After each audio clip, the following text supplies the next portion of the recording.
یہ ستمبر 1992 کا ایک خوشگوار دن تھا۔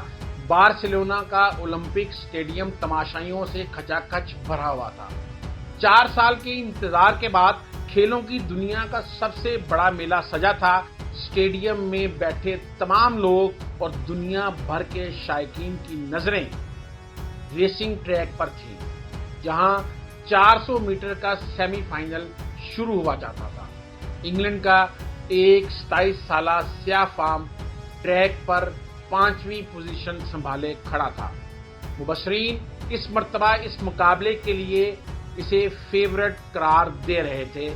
یہ وہ جوان تھا جس نے 2 مرتبہ اس کیٹیگری میں اپنے ملک میں تیز ترین دوڑ کا ریکارڈ قائم کیا تھا، اور پہلی مرتبہ جب اس نے یہ ریکارڈ توڑا اس کی عمر 19 سال تھی۔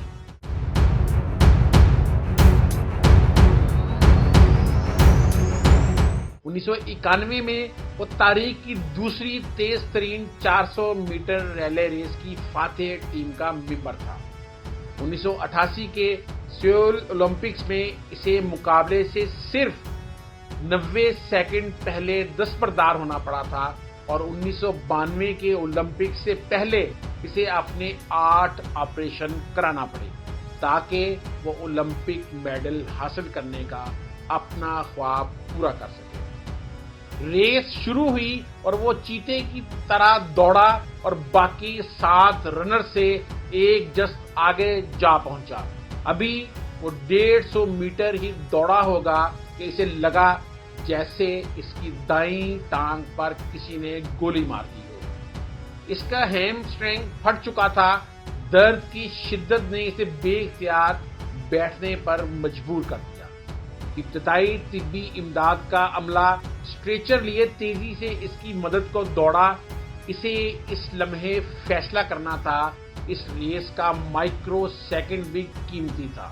وہ ایک لمحہ تاریخ میں ہمیشہ کے لیے امر ہونے جا رہا تھا۔ دیکھنے والوں نے دیکھا کہ اگلے ہی لمحے وہ طبی امداد دینے والوں کو دھکیلتے ہوئے کھڑا ہوا اور لنگڑاتا ہوا فنشنگ لائن کی جانب دوڑنے لگا۔ اس کی آنکھوں سے آنسو بہ رہے تھے۔ اس کا اولمپک میڈل حاصل کرنے کا خواب اس کے ہیمسٹرنگ کے ساتھ ٹوٹ چکا تھا۔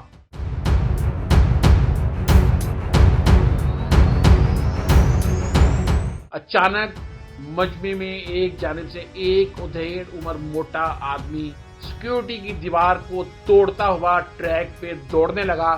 یہ اس نوجوان کا باپ تھا۔ وہ دوڑتے ہوئے اپنے بیٹے کے قریب آیا اور اسے کہا کہ بیٹا، تم ایک چیمپئن ہو اور تمہیں کچھ ثابت کرنے کی ضرورت نہیں ہے۔ نوجوان نے جواب دیا، ڈیڈی مجھے یہ ریس مکمل کرنی ہے۔ باپ نے بھرائی ہوئی آواز میں بس اتنا کہا کہ چلو پھر ہم یہ ریس مل کر مکمل کریں گے۔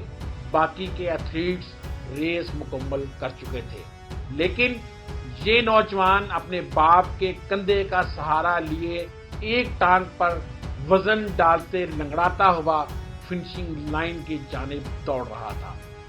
اس کا ہر قدم پہلے سے سست اور زیادہ تکلیف دہ ہوتا جا رہا تھا، لیکن وہ دوڑ رہا تھا۔ 65,000 تماشائی کھڑے ہو کر کے جانی انداز میں چلا رہے تھے۔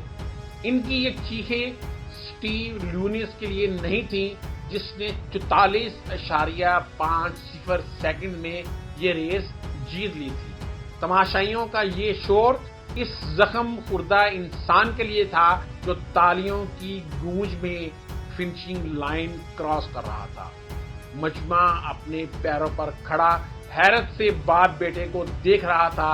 ان میں سے بیشتر لوگ اس نوجوان کے ساتھ رو رہے تھے۔ یہ نوجوان ڈیرک اینتھونی ریڈمنڈ تھا۔